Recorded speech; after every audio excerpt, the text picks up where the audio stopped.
नहीं तो अगर नहीं समय मिल पाता है तो कम से कम भगवान का नाम ही जप कर सकते हो। और कलयुग तो आप लोगों को सभी को पता है कि कलयुग क्या है, नाम ही आधार है कलयुग में।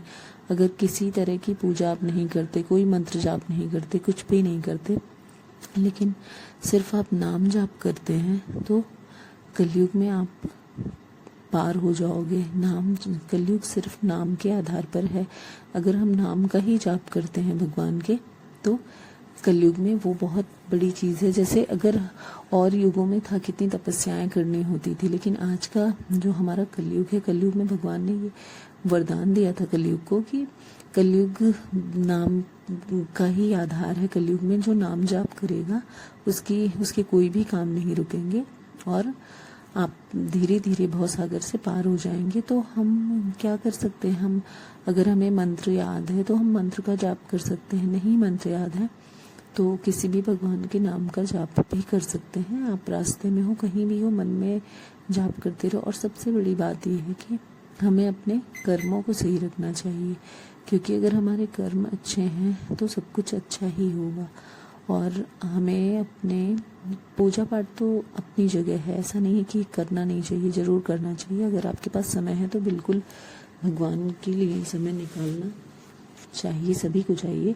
पर अगर आप थोड़ा सा कम भी समय दे पा रहे हो, पर जो भी काम आप करते हो, अगर आप कोई नौकरी कर रहे हो, आप घर पे हो, हाउसवाइफ हो, जो कर रहा है, अगर उस काम को ही अपने वो एक तरह से पूजा मान के करे, जैसे कि कहते हैं ना हमारे धर्म में कि कर्म ही पूजा है, तो ये भी सही बात है कि अगर हम अपने कर्मों को ही पूरी ईमानदारी से करते हैं तो वो भी हमारे लिए क्या है, वो भी हमारे लिए एक पूजा ही है। तो जिस प्रकार हम अपने कर्मों को अच्छा करके अपने भाग्य को भी परिवर्तित कर सकते हैं, तो ठीक उसी प्रकार है कि अगर हम भगवान को थोड़ा सा भी सच्चे हृदय से याद कर लेते हैं और भगवान को हम कुछ भी नहीं चढ़ाते तो भी हमारे भगवान हमसे प्रसन्न ही होते हैं। लेकिन अगर आप कुछ चढ़ाना ही चाहते हो तो आप सभी को पता है कि हमारे भोले बाबा कितने भोले हैं, और इन्हें तो आप कुछ भी चढ़ा दो और वो उतने से ही बहुत ही प्रसन्न हो जाएंगे। तो जैसे हम अगर जो फूल जो फल कोई देवता स्वीकार नहीं करते, हमारे शिव जी उसे भी स्वीकार कर लेते हैं। जैसा कि आप सभी को पता है कि अगर हम धतूरा है तो क्या किसी भगवान को चढ़ता है, नहीं चढ़ता है ना कोई इंसान उसे खाता है।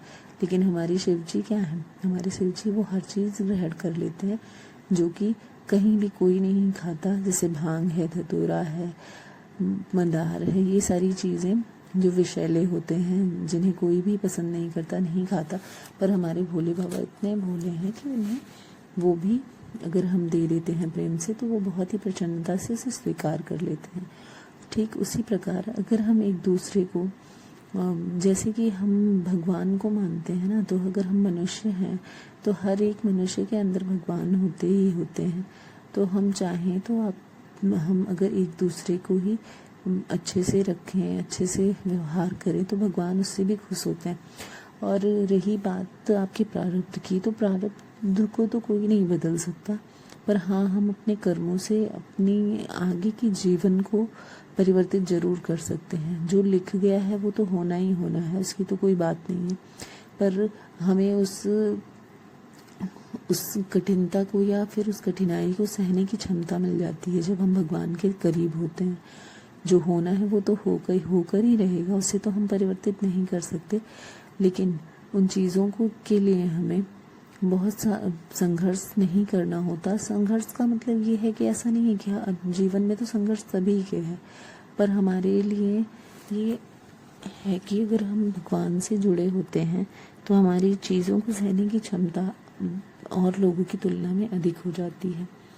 तो बस यही कहना था आपसे, और आप सभी मेरे चैनल पे हो और जो लोग भी हैं प्लीज़ मेरे चैनल को सपोर्ट करिए।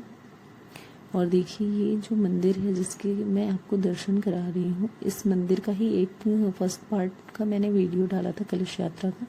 ये मंदिर अभी नवनिर्मित मंदिर है, अभी ये शिवरात्रि में प्राण प्रतिष्ठा हुई है इस भोले बाबा की। तो मैं आपको बता दूं कि ये मंदिर गोरखपुर में ही स्थित है